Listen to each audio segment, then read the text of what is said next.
কিংবা ফলক স্থাপন নয়, ভিত পুজোর মাধ্যমে কাজের শুভারম্ভ করলেন বীজপুরের বিধায়ক সুদীপ্ত দাস। বাম কিংবা ঘাসফুল জমানার রীতি ঝেড়ে ফেলে নতুন রীতি চালু করলেন বীজপুরের ক্রীড়াপ্রেমী বিধায়ক সুদীপ্ত দাস।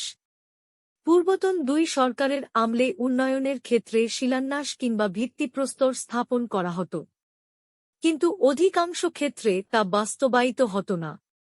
সেদিকে নজর রেখেই রীতির বদল ঘটালেন বীজপুরের বিধায়ক সুদীপ্ত দাস।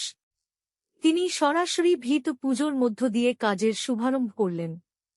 বুধবার তিনি জোনপুর স্টেডিয়ামের সংস্কারসহ সাজঘর নির্মাণের ভিতপুজোয় অংশ নেন।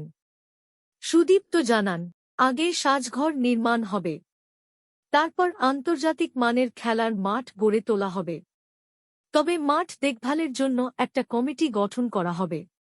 সেই কমিটিতে এলাকার প্রাক্তন খেলোয়াড় এবং ক্রীড়াপ্রেমীদের স্থান দেওয়া হবে।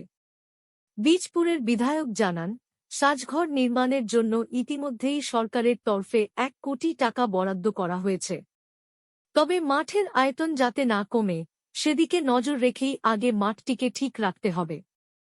তারপর মাঠের চারদিকে গ্যালারি করা হবে।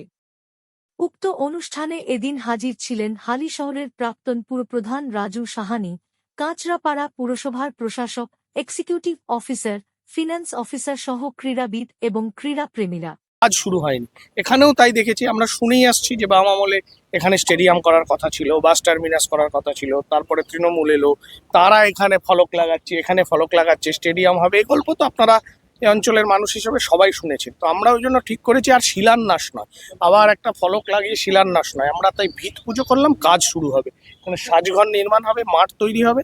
এবং মাঠ তৈরির ব্যাপারে যে কারণে আমরা দেখলেন যে এখানে আমরা শেখর চক্রবর্তীর মতন মানুষদের আমরা আমন্ত্রণ জানিয়েছিলাম, তাদের পরামর্শ নেব। আন্তর্জাতিক মানের এই মাঠ হবে, কারণ মাঠ খুব সুন্দর, মানে মাঠটাও মানে প্রাকৃতিকভাবেই খুব সুন্দর মাঠ, এবং এত ভালো মাঠ কলকাতাতেও নেই। এই মাঠটা যদি আমরা তৈরি করতে পারি, বহু বড় বড় খেলা এখানে আনা সম্ভব। সে বিষয়ে আমরা ওনাদের পরামর্শ নেব এবং কাজ শুরু হবে। আমরা ওই শিলান্যাসে বিশ্বাসী নই, যে দ্রুত কাজ করতে হবে, সময় খুব অল্প, 5 বছর সময় মোটেই অনেকটা নয়। মানে মানুষ তো আমাদের পরীক্ষা মানুষ আমাদের এই জায়গায় বসিয়েছেন, এবার মানুষ তো জানতে চাইবেন, তাই আমরা দ্রুত কাজ করায় বিশ্বাসী। খেলোয়াড়দেরও আসতে হবে, এই কথা আপনি বললেন। হ্যাঁ, মাঠ একটা করে রাখলাম, সুন্দর চকচকে করে রাখলাম, তাতে প্লেয়ার নেই, তাহলে তো হবে না।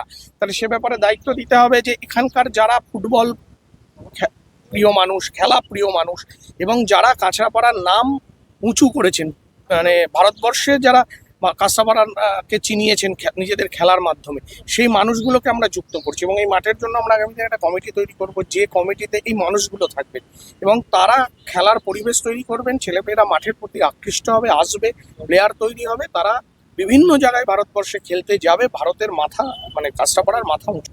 দেখুন, এই মুহূর্তে দাঁড়িয়ে আমরা সাজঘর নির্মাণের কাজ, এই মুহূর্তে ধরুন 1 কোটি টাকা স্যাংশন আছে, এবং সেটা দিয়ে এই কাজটা শুরু হবে। এবার তার পরবর্তীতে আমরা এই স্টেডিয়ামের জন্য এরপরেই আমরা হাত দেবো স্টেডিয়ামের জন্য। যদিও এই মাঠটাতে না পুরো চারিদিক ঘিরে গ্যালারি করা যাবে না, তার কারণ হচ্ছে সেক্ষেত্রে মাঠের আয়তন কমবে। কারণ মাঠের আয়তন যদি কমে যায়, তাহলে খেলা, মানে বড় খেলা আমরা পাবো না। সেজন্য মাঠটাকে ঠিক রেখে গ্যালারি যতটুকু সম্ভব জায়গা থাকবে সেইভাবে গ্যালারি করব। আমরা মূলত জোর দিচ্ছি যে মাঠটাকে এমন পর্যায়ের করতে হবে যাতে বড় খেলাগুলো এখানে আসে। সরকারের টাকা না, এমএলএ ফান্ডের টাকা তো এখনো আমাদের গভর্নমেন্টের টাকা। গভর্নমেন্টের কাছে আমরা আবেদন করেছিলাম, তারা দিয়েছে না।